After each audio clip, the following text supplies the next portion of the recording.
Good afternoon, ladies and gentlemen, and welcome to our webinar titled Transitioning to the New Adult Care Apprenticeship Standard. We thank you for joining us. Before I introduce our speaker, I'd like to explain a few things about our webinar platform to allow you to get the most out of your experience. All viewers will be in listen-only mode. However, to engage with the webinar, please use the on-screen panels. Using the tabs of this panel, you can adjust your audio settings and choose to see the webcam of our presenters if available.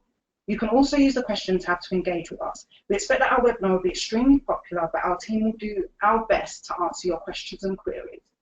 During the webinar, we'll be running a number of polls. To record your response, please click on the on-screen voting button when asked to do so. After the webinar, we'll be providing a recording of the webinar, a copy of the slides, and a fact sheet to address any unanswered questions. Now, I'd like to hand over to our presenter, Geraldine Donworth. Thank you. Welcome, everybody. I'd like to start with just looking at what we'd cover today. We're going to have a look at a very brief overview of the apprenticeship reforms. We're going to have a look in some detail at the adult care worker and lead adult care worker apprenticeship standards and assessment. Then we're going to have a look at how City and Guilds can support you to prepare to offer the apprenticeship and the endpoint assessment. We'll look at some next steps, and then we'll have a few minutes at the end of the webinar for you to pose questions and for me to answer them. So let's have a look at the overview of the apprenticeship reforms. These came about following the Richard Review, which was quite a few years ago now, and the government response to that. And the outcomes were that apprenticeships really needed to be in the control of employers in the design. There was to be an increase in the flexibility of delivery, the simplification of the funding system, and the increase in the effectiveness of training. And that's a very brief overview. If you'd like another summary in more detail, we've got a link to a webinar by my colleague Bill Twigg, which is a 12-minute recording, which you'll be able to view at your convenience. We're now going to have a poll. Okay, so we've got our first poll, which you should see on your screens now. So the question is, to what extent does your organisation understand the changes to apprenticeship funding and delivery arrangements? So you can answer low level to little understanding, medium levels, high levels, or you need help. I'll give you a bit of time to cast your votes.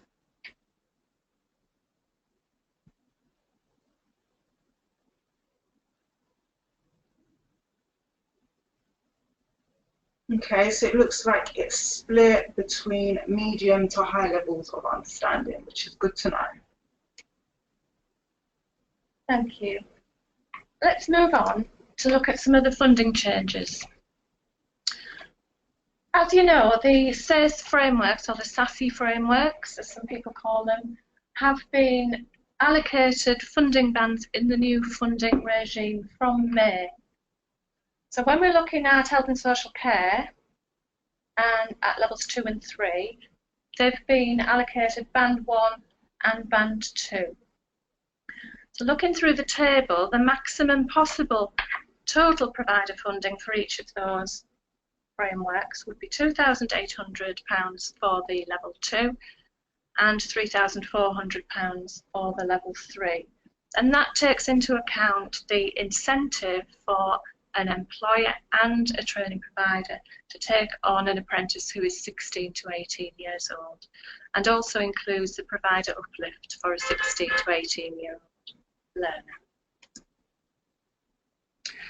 When we're having a look at the standards, the funding band for adult care level 2 is band 4, which is £3,000, and actually it's the same for the lead adult care worker at level 3, which means given the incentive to take on 16 to 18-year-olds, that means that the total possible funding is £4,000 for each of those standards.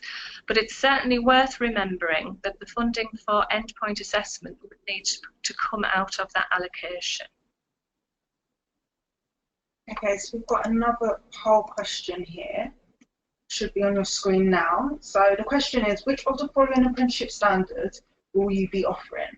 So we have adult care worker, lead adult care worker, lead practitioner in adult care, leader in adult care.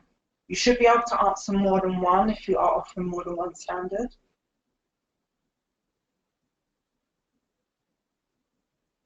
Okay, some of your votes are coming in for answers.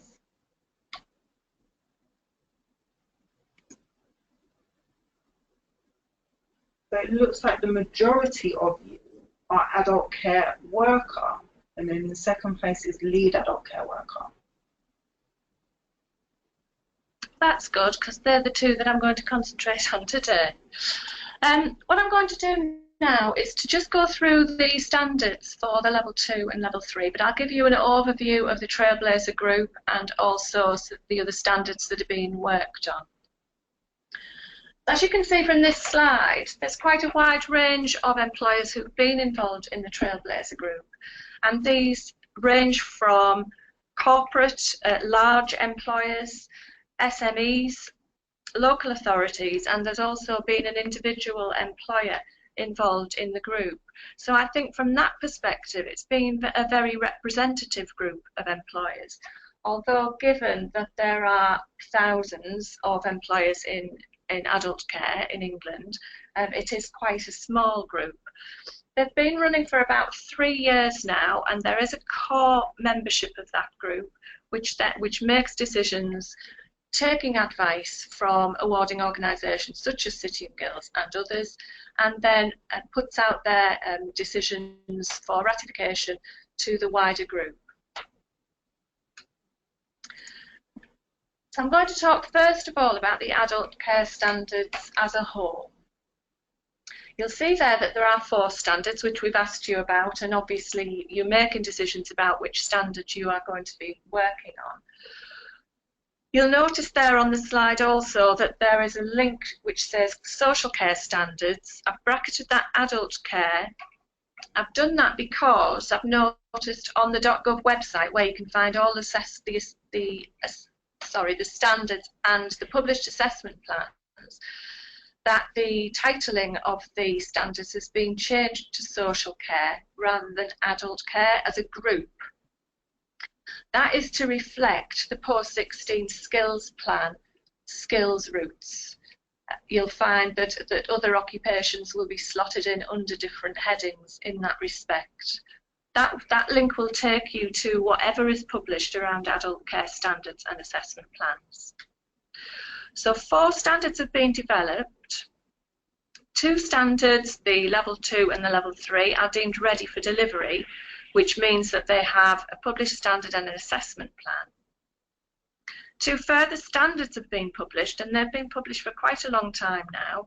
The lead practitioner in adult care, which is level 4, and the leader in adult care, which is level 5. Those assessment plans have been written, but are yet to be published. There has been some discussion around the funding for those particular standards. My latest understanding is that for the level 4 standard, the funding is likely to be in the region of £5,000. And for the leader in adult care, that funding has yet to be agreed. So that was one of the reasons why the assessment plans wasn't published, because the Trailblazer group were working very hard to try and get the best option in terms of funding for the sector.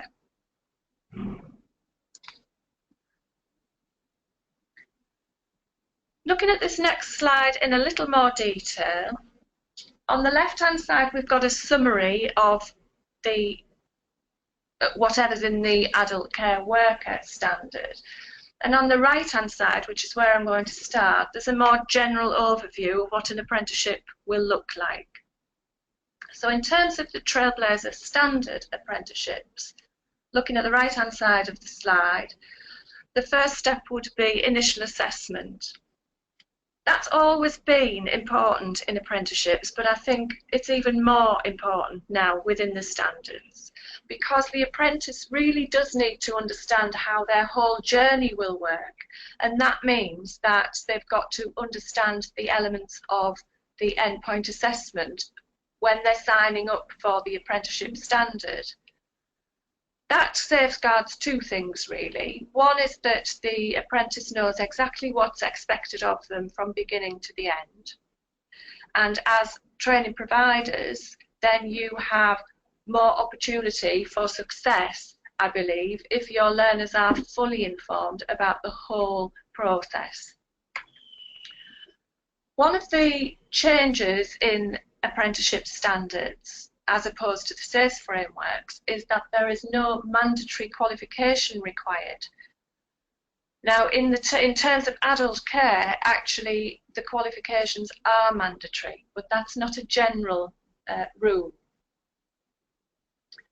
So, as well as the mandatory qualification, maths and English are required, and then we've got also a number of behaviours that the apprentice needs to be able to demonstrate and provide evidence against. They're all part of the on-programme phase. I just need to add before I forget that there's been some additional guidance issued this morning from the ESFA, and that's in relation to off-the-job training in apprenticeship standards, giving some best practice examples. I understand that the guidance hasn't changed, but they've added in some best practice examples to help you all with that aspect of achieving 20% off-the-job training.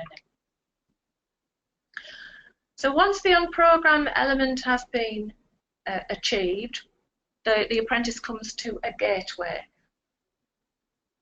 That would be a meeting between the apprentice, the training provider and the employer to decide and agree whether the apprentice has met the gateway requirements, which I'll go through in a moment, and be ready to move on to their endpoint assessment. So if we look on the left-hand side of the screen, the maths and English requirements are part of that gateway, and they are required to be achieved at level 1. But you'll notice there's another reference to maths and English under gateway requirements there, which states that there should be an attempt at maths and English at level 2 by sitting the test. Now that's not in the apprenticeship standard for adult care. However, it is very clear in the funding guidance that this would be an expectation. There's also a requirement at Gateway for the apprentice to have evidence of having met the 15 standards as outlined in the care certificate. And I'm using language there that is not around achieving a care certificate.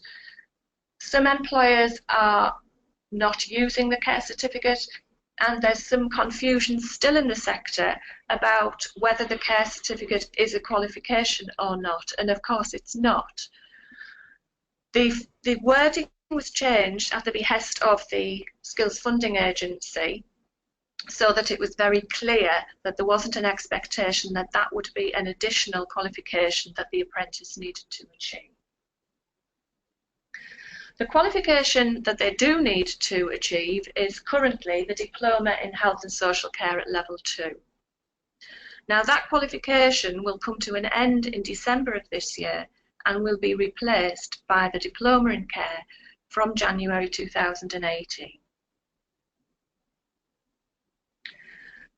The next element, which is part of the Gateway requirement, is self-assessment. And this is for the learner to review their achievements against the standards in order to prepare for their endpoint assessment. Now, I'm going to tell you I'll give you some information here in good faith, because I've been attending the Trailblazer Group meetings and there have been discussions around self-assessment and the service user witness testimonies. Agreements have been made, but unfortunately, as yet, these haven't been reflected in the published assessment plans.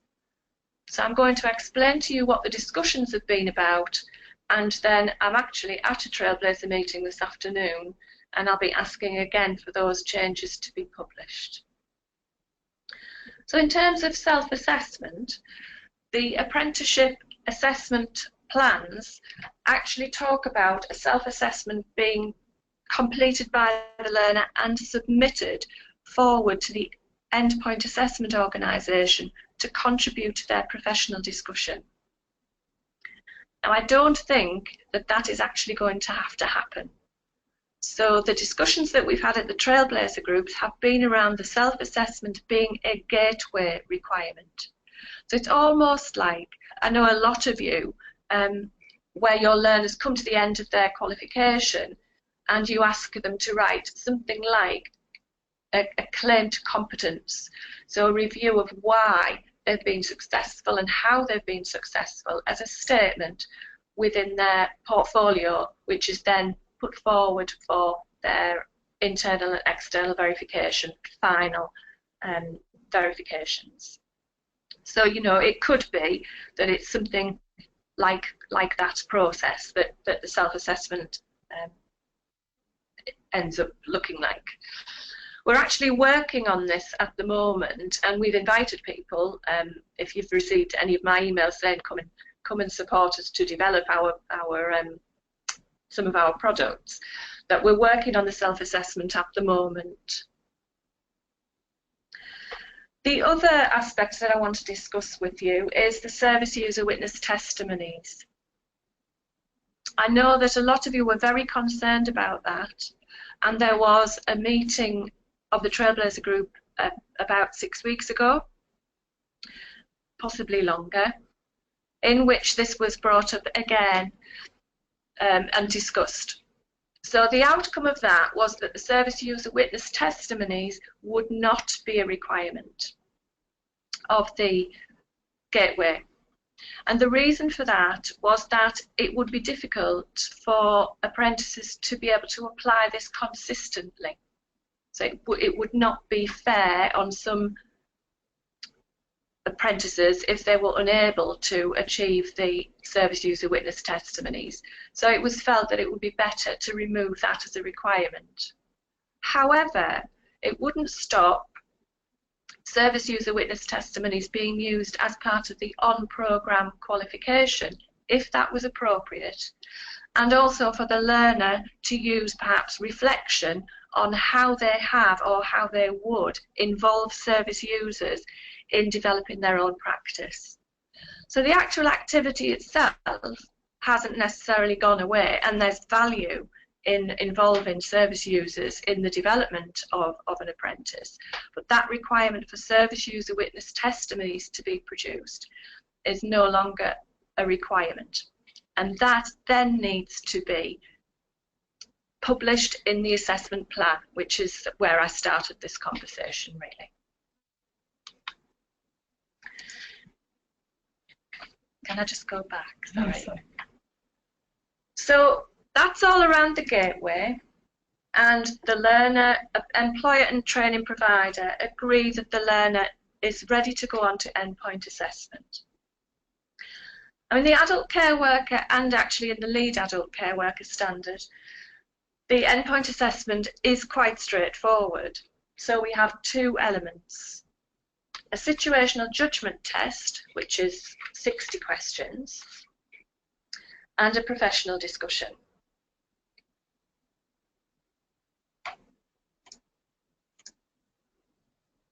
So what will the endpoint assessment assess?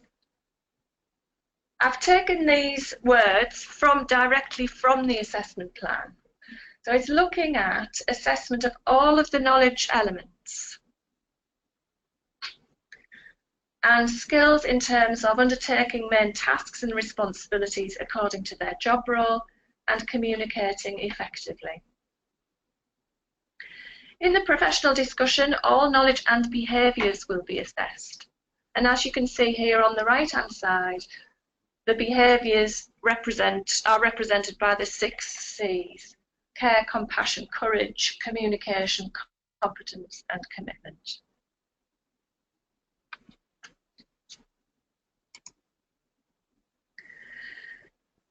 I want to go through a little bit more detail around the situational judgment test, and I'll do that by using the grading, which is on the bottom left-hand side of the screen.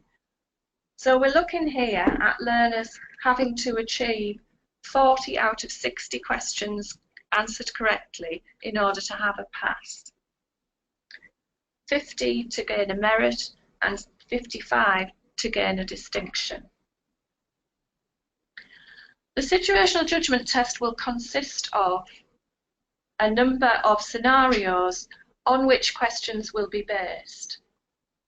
So we're not talking about necessarily having 60 different scenarios. We may have 10 different scenarios, for example, each of which would have a series of questions based on them. The test will be 90 minutes in duration, which gives the learners about a minute and a half for each question, and needs to be conducted under examination conditions.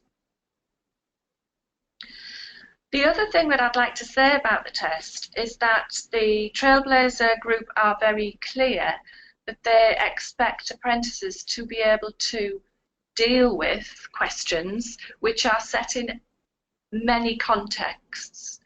And that's really important for the on-programme element of the apprenticeship, so that learners need to be exposed to scenarios and think about different contexts when they are learning about the responsibilities in their own contexts. An example would be that a learner who is working in a learning disabilities setting, for example, may come across a question within the situational judgment test which is based around older persons care. We would expect the learner to be able to answer that question. It may be that the actual question itself is talking about person-centered care approaches, and the aspect that the scenario itself actually isn't the main feature. It is important, though, that learners are prepared to expect these so that they're not put off if they come across a question like that where they're not familiar with that particular context. And the learners will need support in reading through that scenario to get to the hub of what the question is about. The situational judgment test should be the first element of endpoint assessment that is tackled by the learner. And in fact, within the assessment plan, it does state that the learners should not progress to the professional discussion until they have passed the situational judgment test. And that makes sense.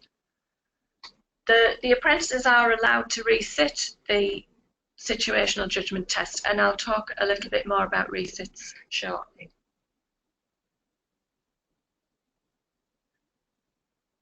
The professional discussion is also graded as pass, merit and distinction, and this should be no more than 45 minutes in duration. We're expecting that these take place face-to-face. However, we are also working on offering a digital solution to be able to allow perhaps a more flexible approach to that, and there'll be more information on that released shortly.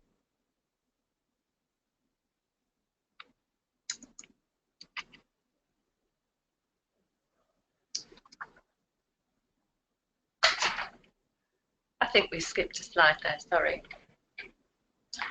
Yeah. So the lead adult care worker standard in effect is a mirror of the adult care worker standard, apart from the level 2 maths requirement at Gateway and the level 3 diploma in health and social care currently, which will be replaced by the diploma in care in January next year.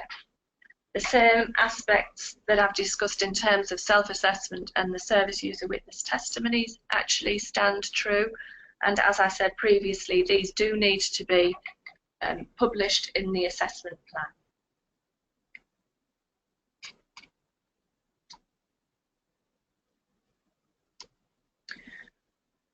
Again, similarly, the lead adult care worker standard EPA will test could test all of the knowledge and the skills around main responsibilities and tasks and communicating clearly and responsibly.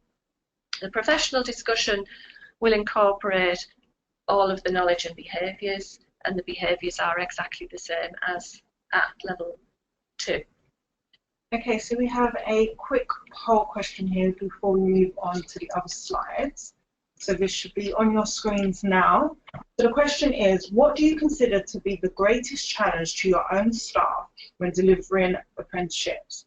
So the answers there are putting systems and processes in place, having the right expertise in-house to deliver apprenticeships, understanding funding rules, regulations, and what to spend the levy on, establishing the on-programme delivery and assessment materials. So what do you find to be the greatest challenge when delivering apprenticeships? Give you a bit more time to give us your answers.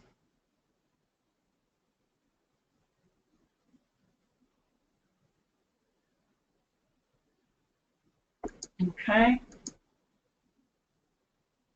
So it looks like a lot of you find that building the on-programme delivery is the most challenging.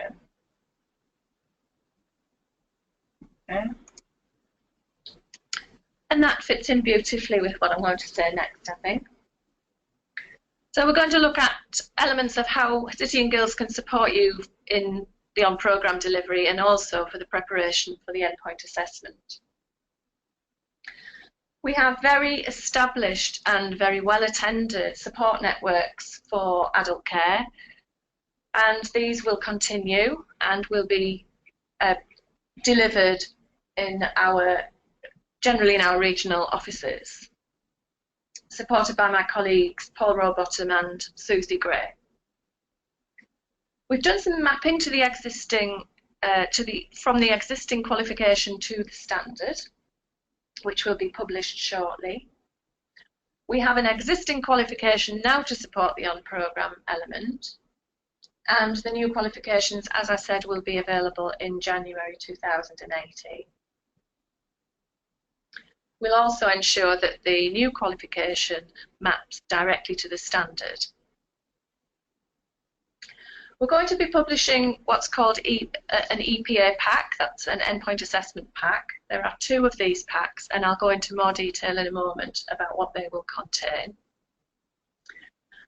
We're offering already some continued professional development events, one of which is around teaching and learning in apprenticeship delivery, which maps back to the on-programme element and the 20% off the job training, which my colleague Paul Rowbottom is delivering.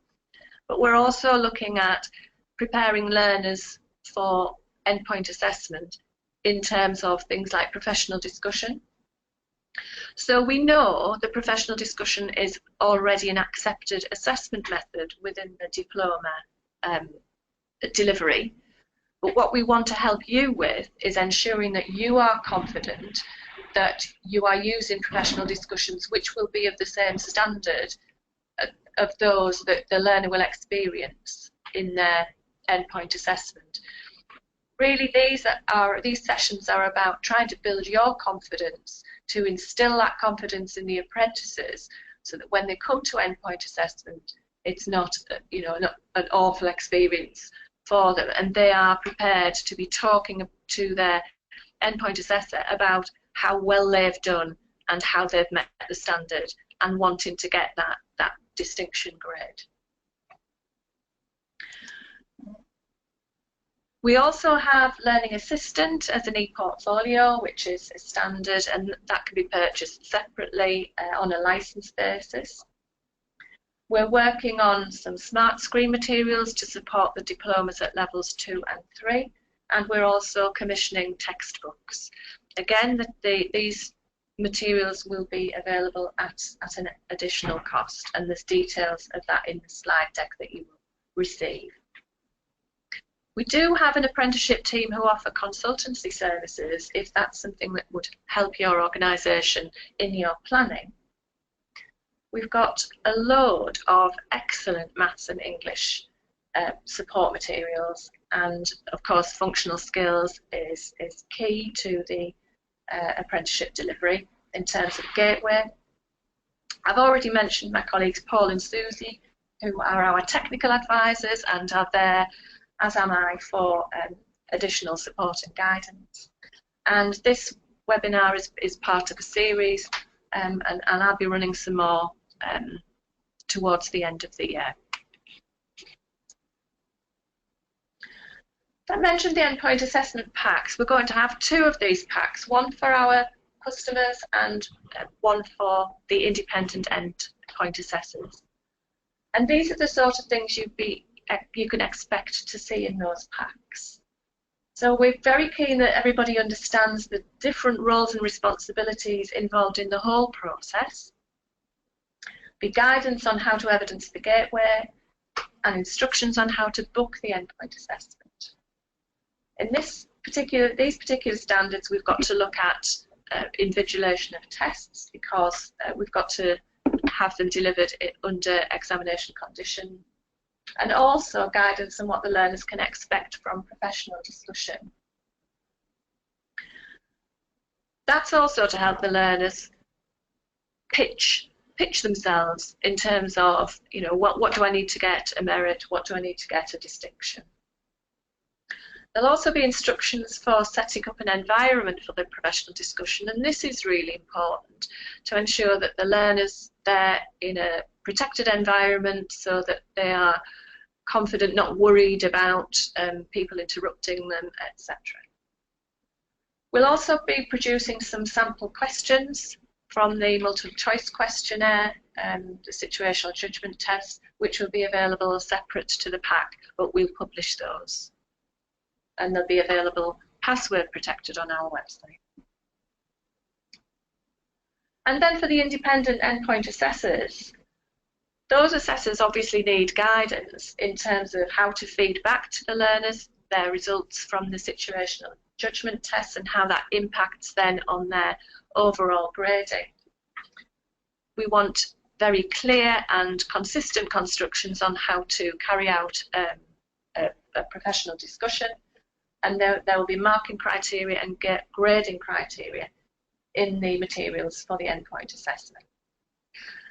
The professional discussion will also need to have records associated with it, because City and Guilds as an endpoint assessment organisation will be subject to external quality assurance, and we need to make sure that our assessors are standardised and that their judgments are sound and consistent.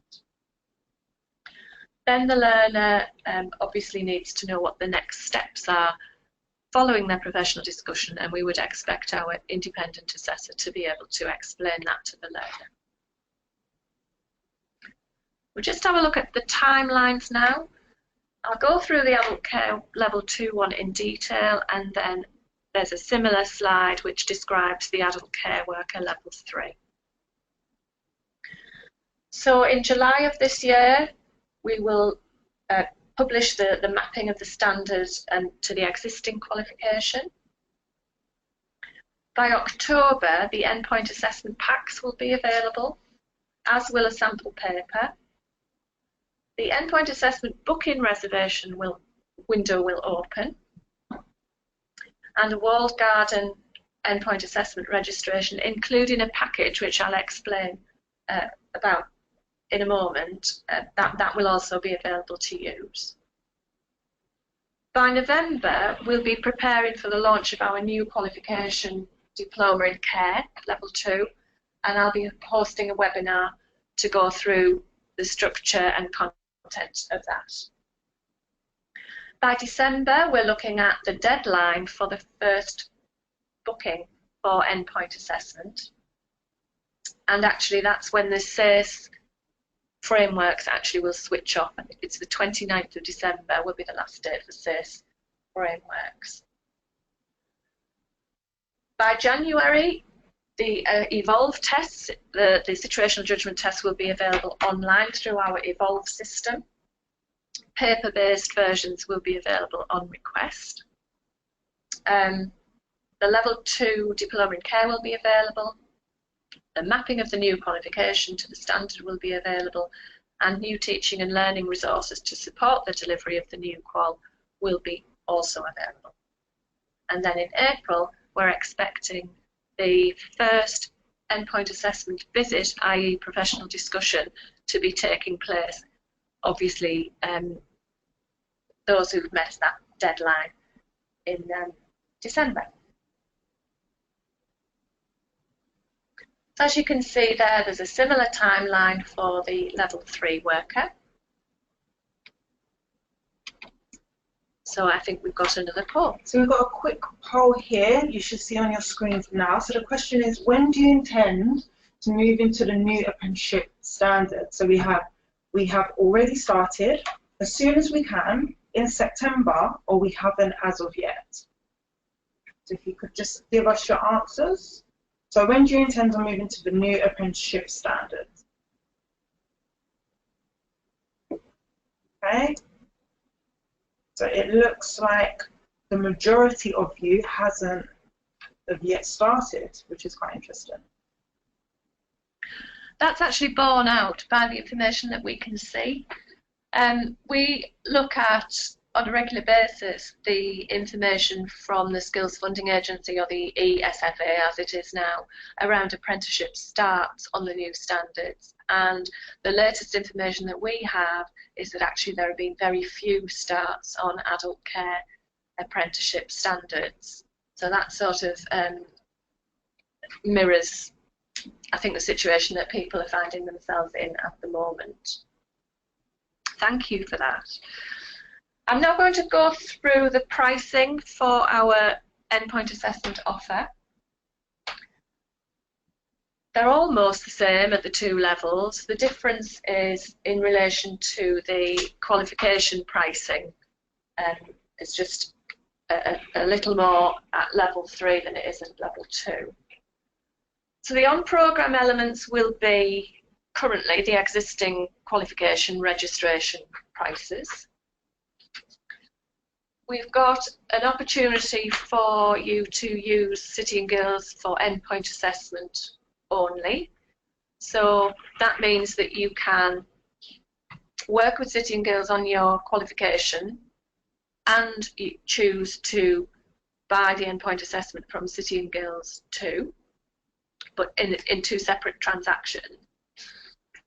In that case, the endpoint assessment only will be £550, with a £50 registration fee, followed by a £500 reservation fee when you are ready to make that booking.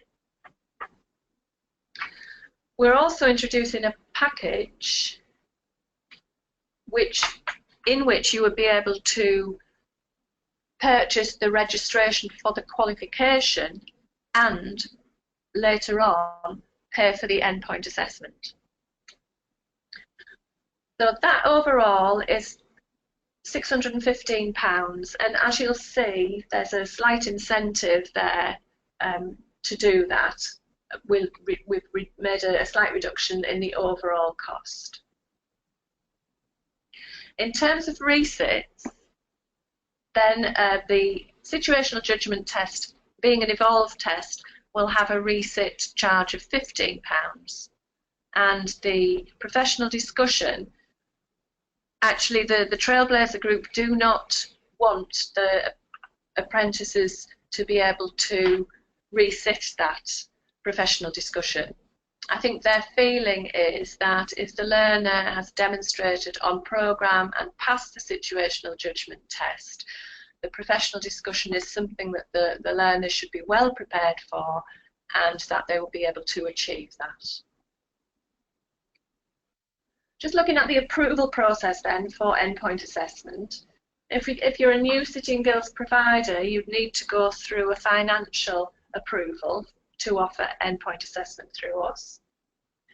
If you're a current City and Guilds provider, you'd need to apply for EPA approval for the occupation, so for an adult care worker and lead adult care worker in this case. Once you've registered with us, you would be able to access the endpoint assessment packs. A qualification approval, you'd need to go through the normal steps, and for our centres who are offering the current qualifications, we'll be looking at automatic approval for the diploma in care level 2 and 3. And then obviously if you were applying for approval for qualifications which are new to you, then you'd need to be able to demonstrate that you had occupationally competent staff to deliver those.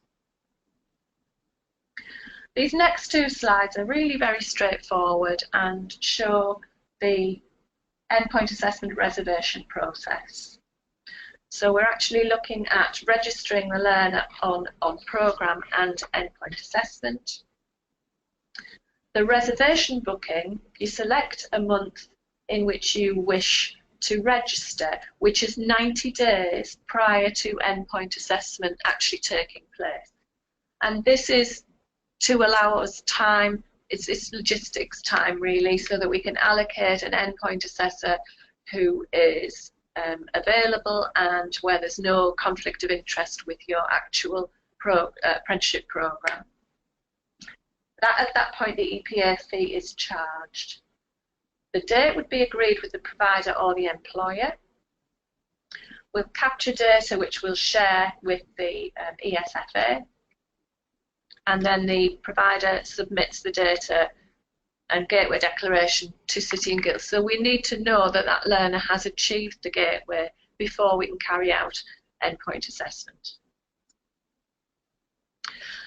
Following endpoint assessment, the grades will be agreed, and the provider or the employer receives City and Guilds EPA certificate. That data is then uploaded to ESFA, and ESFA would then issue a certificate of achievement to the employer.